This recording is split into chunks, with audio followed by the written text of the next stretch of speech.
All right, these I'm going to take for a grade as you enter them into your Edpuzzle. So please make sure you're taking your time, you're labeling your answers. You have as long as you need before you need to move on. I will be giving you the correct answer as we go. So if you do make a mistake, I want you to make the corrections on the paper because you are going to turn your paper in at the end of class.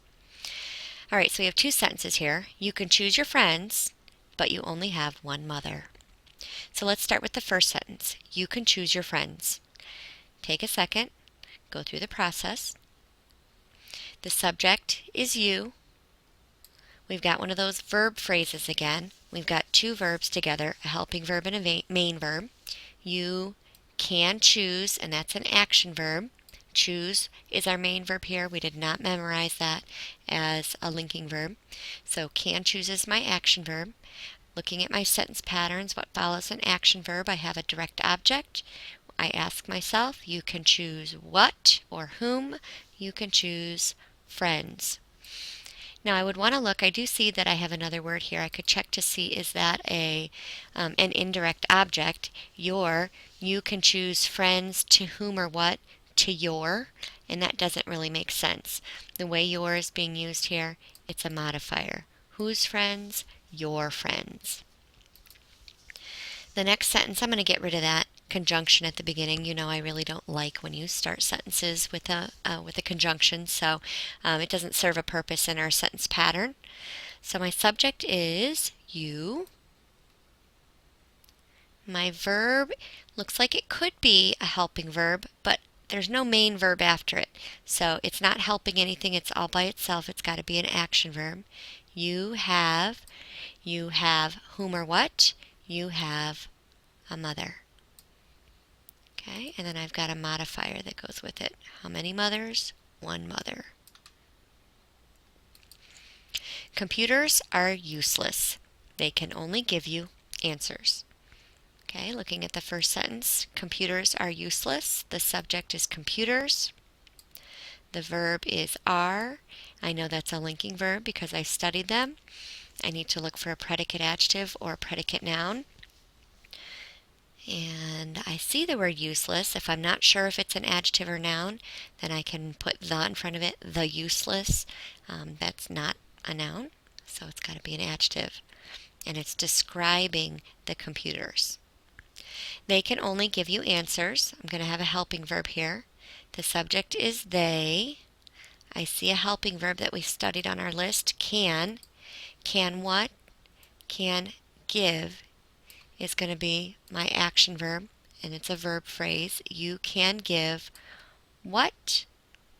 They can give what? They can give answers. I see another word here, so I want to ask myself, they can give answers to whom? They can give answers to you. So I have an indirect object. Often if I see a word in between a verb phrase like this, it's going to be an adverb. It's describing give. You can only give your answer. They can only give you answers. I hate quotations by Ralph Waldo Emerson, which is rather funny because he's being quoted to say that. So I look for my subject, I. What do? I hate. That's an action verb. I hate what? I hate quotations. Sentence pattern is subject plus action verb plus direct object. Number 13, life is hard. After all, it kills you.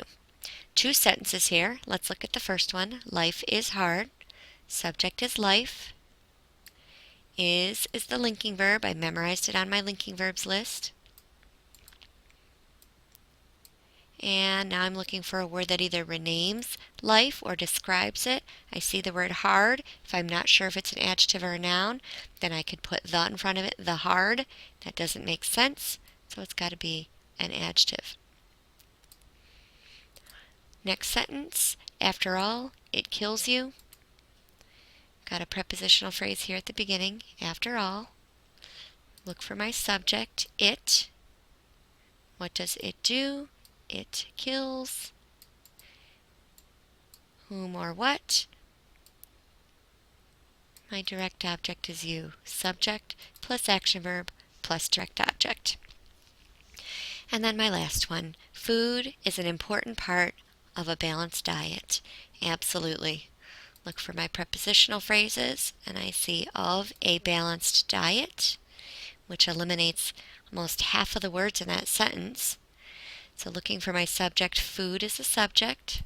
I see a verb that I memorized, is a linking verb. Okay, and now I want to decide, do I have a predicate adjective or a noun? Do I have something describing the food?